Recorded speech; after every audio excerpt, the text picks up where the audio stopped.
In Alzheimer's disease, degeneration of cholinergic neurons occurs due to accumulation of amyloid beta plaques and tau protein neurofibrillary tangles. This results in the decreased acetylcholine turnover in the cerebral cortex and hippocampus. The decline in cholinergic neurotransmission results in the dementia. So that's all about the pathophysiology of Alzheimer's disease. Based on the pathophysiological mechanisms, some pharmacological strategies can be employed in the treatment of Alzheimer's disease. The levels of acetylcholine can drop by up to 90% in the Alzheimer's disease due to neurodegeneration. Therefore, the first approach in the treatment of Alzheimer's disease would be to increase the acetylcholine levels in the brain.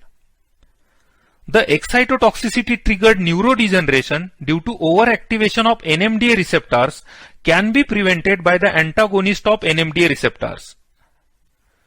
Chronic inflammation has also been considered as a hallmark neuropathological feature of the Alzheimer's disease. This can be treated by the drugs like NSAIDs. Increasing evidences demonstrate that oxidative stress is one of the earliest pathological changes in the brain of Alzheimer's patients. Therefore, antioxidants may be useful in delaying the progression of the disease. Beta secretase enzyme is responsible for initiating amyloid beta formation. Therefore, inhibition of this enzyme would be a great approach in the management of Alzheimer's disease. In fact, the testing of some beta secretase inhibitors has been already underway in clinical trials. Some recent studies reported that amyloid beta oligomer can act as an antagonist of neuronal insulin receptor. Blockade of insulin receptor by amyloid beta oligomer results in the activation of GSK3 beta enzymes. Activated GSK3 beta causes hyperphosphorylation of tau proteins and ultimately form neurofibrillary tangles. Therefore, the administration of insulin as a nasal spray is being investigated as a treatment for Alzheimer's disease. Nasal spray can bypass the blood-brain barrier and deliver drug directly to the brain via olfactory and trigeminal nerve pathways. Now we'll discuss the drugs used in the treatment of Alzheimer's disease. While there is no cure for Alzheimer's disease, the drugs are given just to improve the quality of life of the patient. The US FDA has approved two types of medications for the treatment of Alzheimer's disease. The first type includes centrally acting cholinesterase inhibitors like donepezil, rivastigmine and galantamine. And the second class includes NMDA receptors antagonist memantine. I will explain here the pharmacology of donepezil and memantine. Cholinesterase inhibitors like donepezil are the first line drugs for the treatment of Alzheimer's disease. As we discussed earlier, the cholinergic neurons originate in the basal forebrain, send their axons to the cerebral cortex and hippocampus.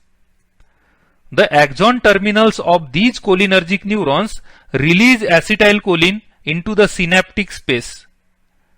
After release, acetylcholine acts on postsynaptic muscarinic and nicotinic receptors to process the cognition-related neuronal activities. Finally, acetylcholine is destroyed by cholinesterase enzymes. Since in Alzheimer's disease, the levels of acetylcholine is significantly reduced, the aim of anti-Alzheimer's therapy is to increase the availability of acetylcholine in the synaptic space. Donepezil, by inhibiting cholinesterase enzymes, prevents destruction of acetylcholine and thereby increases the acetylcholine levels in the synaptic cleft, which improves cognitive functions. Donepezil is approved to treat all stages of Alzheimer's disease. In low dose, it is used in mild to moderate Alzheimer's disease. In case of moderate to severe Alzheimer's disease, donepezil is given in higher doses or in combination with memantine. Moreover, it is also used to treat other dementias like vascular dementia, Parkinson's disease associated dementia and Lewy body dementia.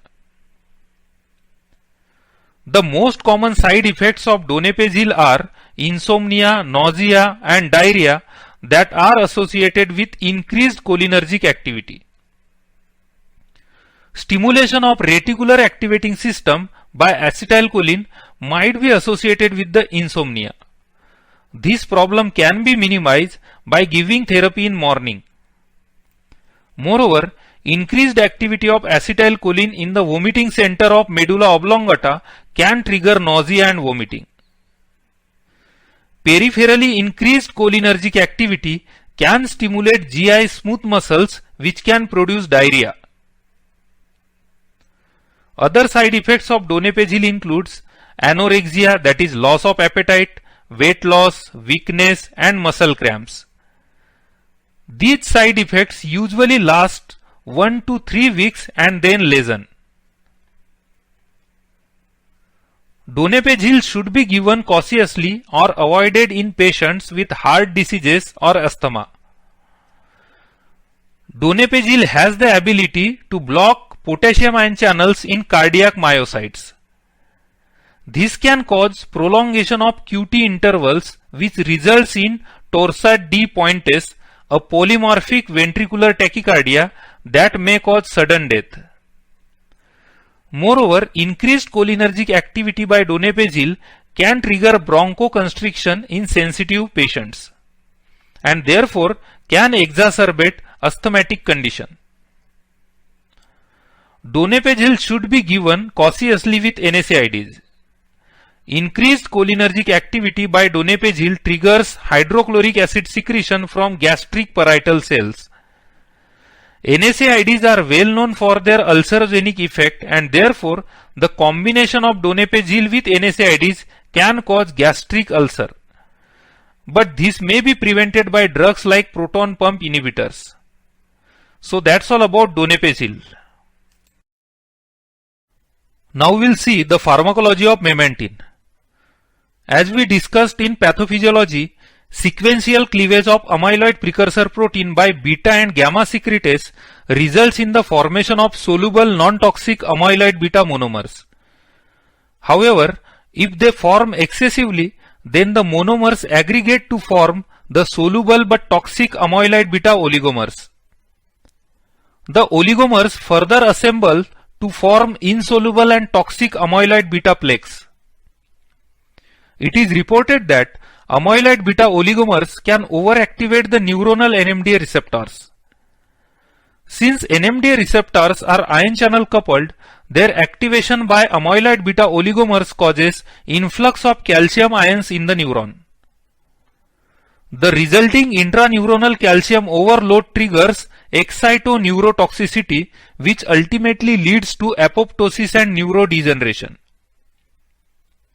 NMDA receptor antagonist memantine prevents the binding of amyloid beta oligomers to the NMDA receptors and eventually subside the neuroexcitotoxicity. There is also another mechanism of action reported for the memantine. NMDA receptors, based on their location, can be categorized as synaptic and extrasynaptic NMDA receptors. It is generally accepted that glutamate via activation of synaptic NMDA receptors initiates synaptic plasticity and stimulates cell survival.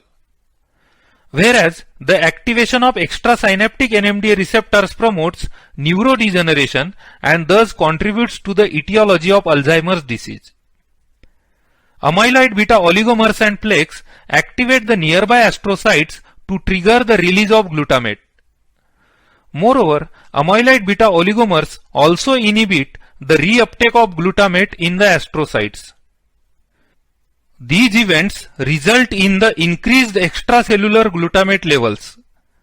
The excessive glutamate activates the extrasynaptic NMDA receptors. This causes influx of calcium ions in the neuron.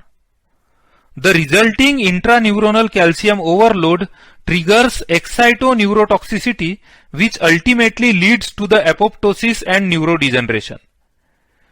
Memantine prevents the binding of glutamate to the extrasynaptic NMDA receptors and eventually subsides the neuroexcitotoxicity.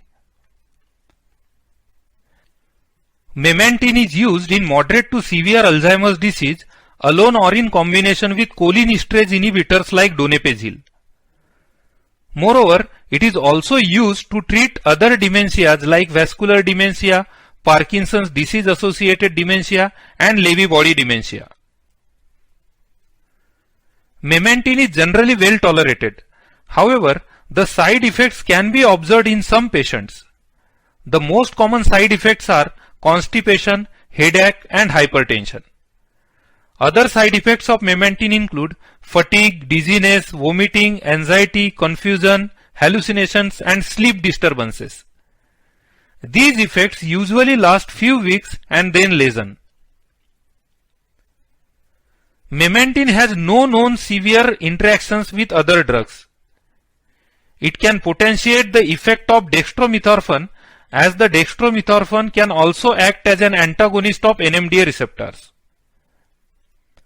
Acetazolamide, by making urine alkaline, decreases the excretion of memantine, which results in the higher plasma levels of memantine. The hepatic metabolism of warfarin is reduced by memantine, which can increase the bioavailability of warfarin. So that's all about the Alzheimer's disease and its treatment.